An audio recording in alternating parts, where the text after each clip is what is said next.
tatay po ang tinaguri ang pinakamatabang pusa sa buong mundo because of obesity. He was only 2 years old.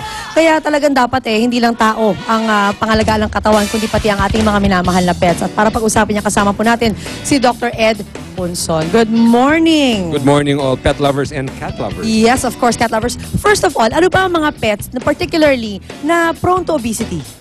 Well, ngayon, lahat ng mga pets. Lahat? Dogs, cats, pati daga. Talaga?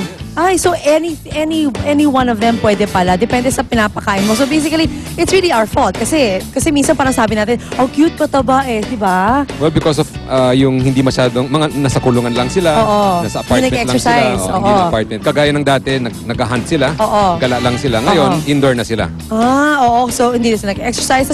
How about the food that we feed them? Ngayon, may mga commercial food. Oo. It has all the nutrients, complete diet. Oo. But syempre, pag hindi masyadong ine-exercise, or kung sobrang pagkain, tataba ng husto yan. And it's the amount of food also. Like for example, for cats, gaano pa karaming pagkain dapat ang kinakain niya? Kada kain? Is it like human beings na 3 meals a day? Well, yung cat, iba yung, they always say, iba yung pusa. Oo. Okay. Yung cats kasi parang buong araw, kain ng kain yan. Talaga? Nag-graze sila? Well, iniiwan nila, tapos babalikan yung pagkain. So, hindi yung kagaya ng aso na isang paglagay ng pagkain, ubos ka agad. Yung pusa, pipili yan, tapos aalis, tapos babalik na naman. So, they eat slowly kasi mga ngipin nila maliliit. So how do you make sure na hindi sila tataba, na hindi sila magiging obese if that's the way they eat? Yeah. Well, tama lang yung takal. Hindi lagi puno yung plato. And then always consult your veterinarian because growing cats, mas marami ang kinakain nila. Growing cats, mga 1 year and less. Pag tumatanda na sila, yung needs nila mas konti. At saka mga pagkain ngayon, cats kasi high protein ang kailangan. Okay. They are carnivorous, so lahat mga pagkain nila high protein yan. So they have a tendency na lumobo sila.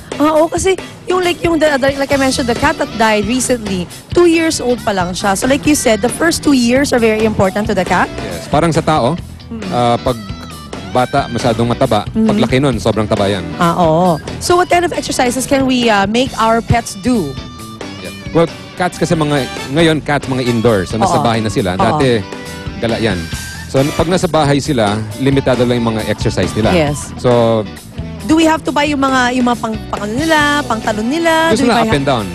Cats, gusto lang any form of exercise. Mura lang mga laruan ng pusa. Pati mga ganito, mga crumpled paper. Talaga? Gusto mga kuting to. You know, anything, a ball, even string. Pati yung ilaw ng red marker, yung sa yung laser. Gusto na habulin yan. So if flashlight mo na lang sila para matuwa sila. They like that. Any form of activity. Kasi pag nasa bahay lang sila, hindi naman sila pwede mag-hunting ng ibon. Titingin lang sa bintana. Or if not, sisiraan yung mga furniture ninyo. That's true. Yes. So kahit pala hindi kailangan gumastos na malaki, papel lang like you said, papel, diba? String, flashlight. If you see cat toys, may mga maliit na parang mga feathers, tapos may string. Tapos ginaganyan lang yan. Ako, tungtuan na ang pusa. Tuwan na pala sila. So you don't really have to spend a lot of money for that. Okay, so last advice, Doc, para sa mga may pets para hindi maging obese ang kanilang mga alaga tumagal ang buhay.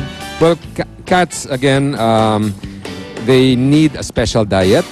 Okay? So you have kitten food and you have adult food. Okay. So, particular pala siya. Yes. You need to see the veterinarian para tama ang mga pagkain. Okay? Kasi pag sobrang taba sila, heart problem ang labas.